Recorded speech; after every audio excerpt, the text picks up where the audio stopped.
Hey guys, HannahMouse1 here. Welcome to day 2 of the 12 Days of Scratchmas challenge, where every day I show you how to make a super simple Christmas themed minigame in Scratch. For day 2 we're going to be making the game Gift Shift, where you are shown a gift and you have to put it into the correct sack based on which gift is depicted. And this video is assuming that you have completed part 1, so all of the code from part 1 is already in here, and I highly recommend that you do check out that part first and complete day 1 before moving on to day 2. But assuming you've already done that, let's dive right in. So let's go back to our game sprite 1, and now we need to go to the when I receive game start script, just like we did yesterday, but today we are filling in the game is equal to 2 section. So the first thing I'm going to do is actually go back up to the game is equal to 1 section and just duplicate the whole thing that's inside. And then we're just going to remove this final start game 1 time block, and just drag this straight into the game is equal to 2 section. This is because mechanically this is very similar to the first game, so it starts, there's a pause, and then the game starts proper. So what we're going to do is change this second set countdown 2 block to be set countdown to 20, because we need a nice long timer for this one. And then we're going to do a repeat until countdown is equal to 0 for the condition. So we need an equals operator with the one side being 0 and the other side being countdown, just like so. And then after that, we're going to set game state to 2. Then we're going to wait 3 seconds. Then we're going to set game to none. And we're going to broadcast main menu. And this little set, these 2 blocks here, you may remember from yesterday, just end the game and take you back to the main menu. Works exactly the same. So what this section of the code does is starts the game, there's a pause, the game runs a cycle, and then once the timer runs out, it just sends you straight back to the main menu after a couple seconds. So now we can find and move on to the clone define script. So we're going to scroll down to that and fill in the set game, the game is equal to 2 section of that. So first we need a go to block, and we need to go to x 0, y 30. Then we want to set this type to be gift. So set this type gift, if I can spell. And then we want to switch costume to gift 1. Like so, and create clone of myself. Then we can just copy these 4 blocks and we can set this type to be sack, and we can switch costume to be sack 1. For the x, we want it to go to x minus 162, and the y, we want it to be negative 55. And then we also want to set this val to be 1 right before the create clone of myself block. And for that create clone of myself block, we're going to drag it into a repeat loop, with it being set to repeat 6 times. In this loop, we also want to change this val by 1. And we also want to change x by, we need to change that by 65. You just drag that in. Then we can just duplicate this, and we can remove the set this type block and the switch costume block. So we have the go to, the set this val, and then the repeat loop. And then we just want to change the y value from minus 55 to minus 120. And we also want to remove the set this val block. So we just have the go to block and then the repeat loop, and then we can just drag that in. So now if we go on to the game, you can see that we have all of the gifts and the sacks nicely laid out. And something a little mistake I made earlier, back up at the when I receive game start block, we want to change this, switch out this repeat loop for a repeat until loop. So you have repeat until countdown is equal to 0 instead of just repeat countdown is equal to 0.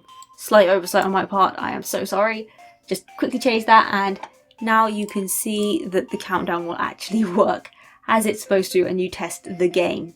Oh, and another thing we need to do in this if game is equal to 2 block while we're here, at the very start we're going to drag in a set variable 1 block and just drag that in at the beginning, and we want this to be set to pick random 1 to 12.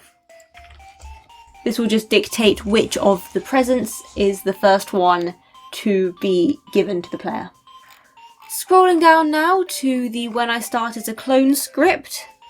So for this one, what we need to do right off the bat is drag in an if-else function into the if portion, with the condition being if this type is equal to sack, then we can switch costume to join from the operators tab. We need this to be sack this val.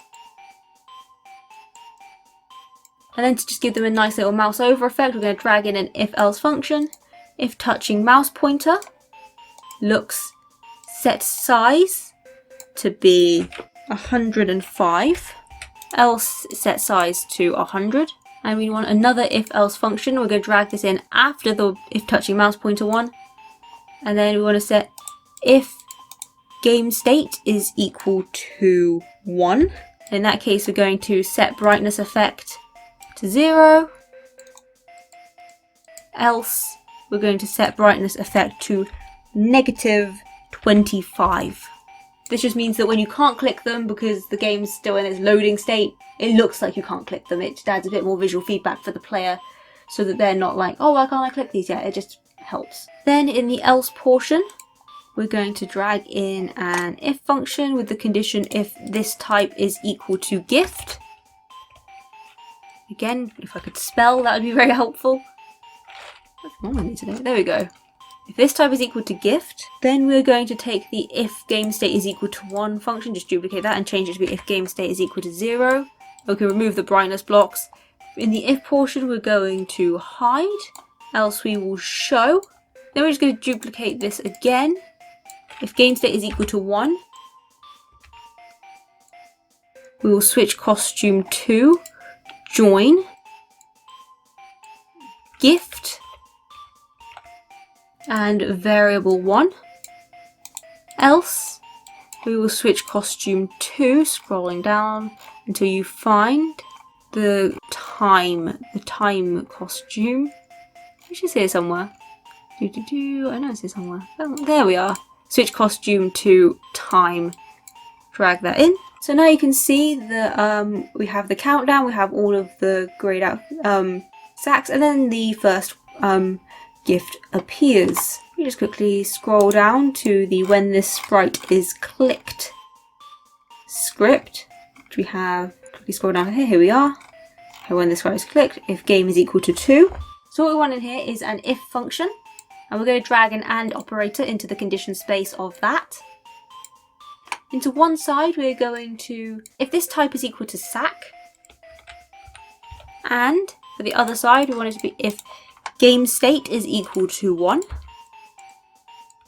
Then we're going to add an if function into that, and we're going to drag an equals operator in, and we want this to be if this val is equal to variable 1. Then we want to change score by 1. Then we're going to add in a repeat until loop, and then set the operator to be not.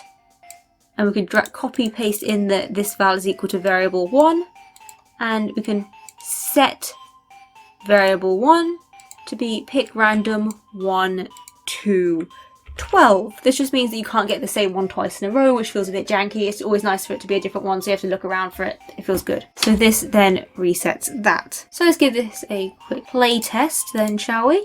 So we have the initial countdown, and then we have, okay, so it's this one, then it's this one, that's the orange round one, then the green round one again, the green with the pink bow, the red with the green bow, and so on and so forth. 9, 8, 7, around a few seconds.